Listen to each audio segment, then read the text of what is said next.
Thing I tell people to do when they're thinking about setting their goals is to always break your goals into three or four parts.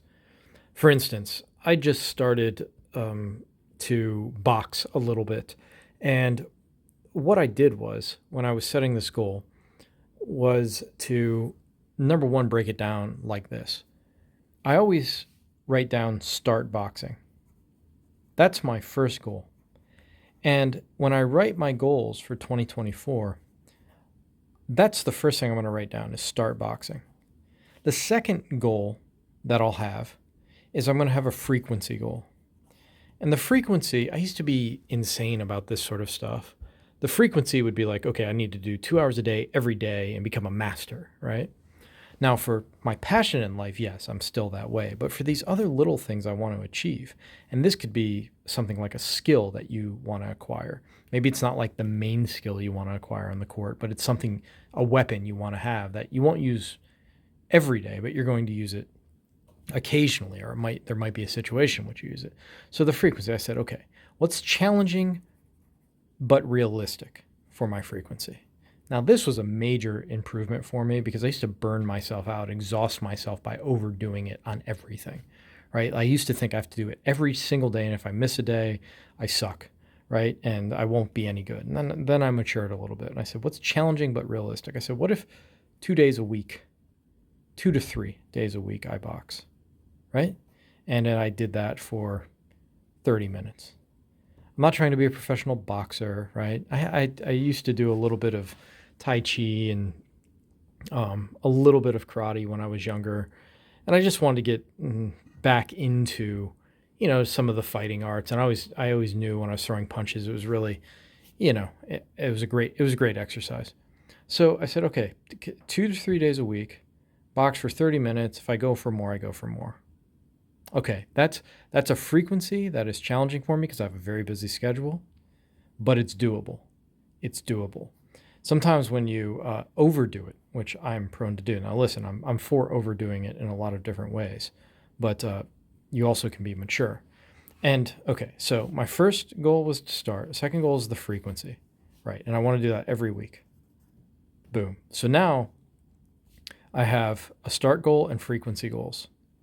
And every week, I'm going to go and cross off when I do boxing about 2 days a week. And at the end of the year, I want to see 52 weeks crossed off. Now, the great thing about this is I love on Sunday going back and looking at my goals and crossing off another week. It's kind of like a prisoner in a cell, right? You're marking your time. Crossing things off of lists, for me, it feels great. I use a Google spreadsheet, and they have these check boxes you can use. And I also, it's just a basic code you put into Excel where I can see the percentage, right? So when I'm at 26 weeks, it's going to say, hey, 50% of your weeks are done, right? So you start to get addicted. I've talked about it before. You get addicted to streaks, right? So I'm trying to create streaks here that are doable. I did the same thing with French, right? 5 minutes a day with French. Okay. But the first thing I do is I write that start goal simply because once you start something, man, you should feel good about that. Just start and then give yourself a frequency that is realistic. Now, when it comes to your passion, right, you want to start working on your passion, and then, it's going to be an hour, 2, 3, 4, 5 hours a day working on your passion, right? That's different than like little side projects or something, right? It's going to take more time, more dedication. But I do this for almost every goal I have. So what's the third? What's the third thing? The third type of goal, ultimate goals. And I break these down on a timeline, right? So with boxing, for me, the ultimate goal is just to feel comfortable throwing punches and maybe do, after a year or two, some light sparring. This isn't like a major goal for me, but it shows you how I break it down, right? And the vision is of me in the ring, and I'll just see this for a second. The vision of me in the ring, doing a sparring match. And maybe if I get good enough, maybe I will go for, an actual bout, like to actually box somebody, right? Depends. Depends, if that were to happen, I would go back and rechange the frequency and the amount of time I'm spending each day. But I'm looking 1 month out, 3 months out, right? Where do I want to be in 1 month? Basic combinations, basic form. 3 months out, maybe I can follow somebody who's just calling out, different combinations. And then a year from now, I just want to look good on my feet, right? So that's kind of where I'm at. And if I have an ultimate goal, again, that could be like an actual fight.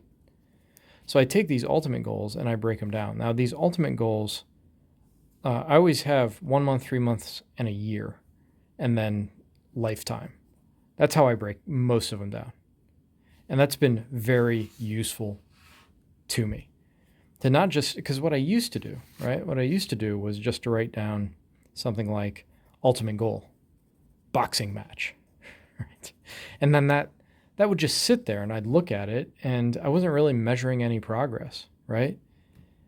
And I started and I didn't have a goal for starting, but starting something and then maintaining, those are goals.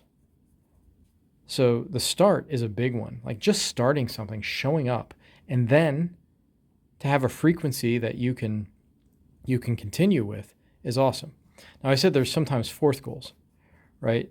Well, if the ultimate goal is broken down by time, I sometimes will have like measurable results to get that maybe aren't essentially time-based.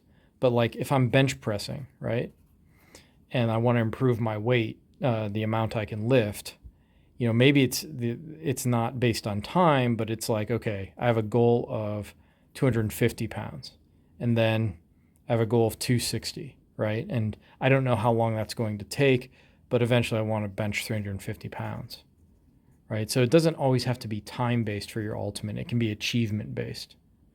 And when you're setting the frequency, if you're going to, it could also be every day I make 300 jump shots, right? Like that could be another type of frequency goal. So the point is, have a start goal and feel great about marking off that start goal, pardon me. And then every day you're kind of like, you're gaining on this goal because you have a frequency goal. And the goal is 52 weeks of frequency.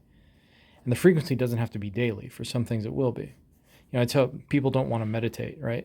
And I say, how about you? What if for meditation, let's just, daily is obviously best, but what if we said 3 days a week for 20 minutes you meditated, right? That's a frequency that you can do. And then if you do anything more than 3 days a week, it's just bonus. You can always do more. But what if you give yourself a realistic goal that's somewhat challenging? What if you started, feel good about starting, feel good about a frequency it's slightly outside your comfort zone?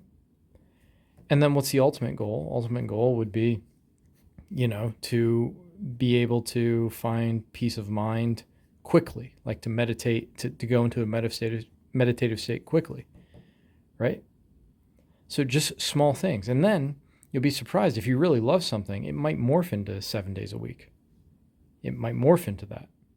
But just breaking things down into the doable. Now, when it comes to basketball, maybe you want to have a left-hand floater, right? And I've said before, and I'll say again, like it does make sense very often to front load a skill. Like when you first start something, if you have the time to do it, right? Start working on left-hand floaters, or your offhand if you're left-handed, whatever. Just start, right? And let's say you're going to shoot 100 left-handed floaters one day, and you just start and you do that, and then you establish a frequency. So what you could say is, okay, my frequency is for the first 3 months of this, I'm shooting 100 a day. After 3 months, I'm going to go down to 3 times per week at 100, right? And then after a year, since I've really ingrained it in me, I'm going to go 3 times a week at 50 or something, right? Ultimate goal, a nasty left-hand floater.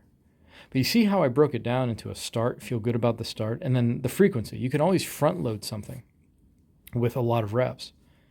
The next thing you can do is you can go the other way. I'm going to start, kind of was talking about this with meditation. And I may do the same with boxing, right? Frequency 2, 3 times a week. And then, that's the first 3 months.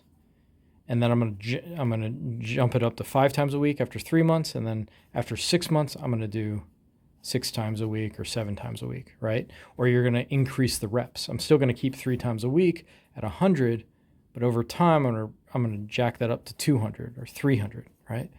So the point is like, just your mind likes to mark things off. It likes to get things done, and give yourself credit for starting, and then set up a system where you can get a streak of 52 weeks of something.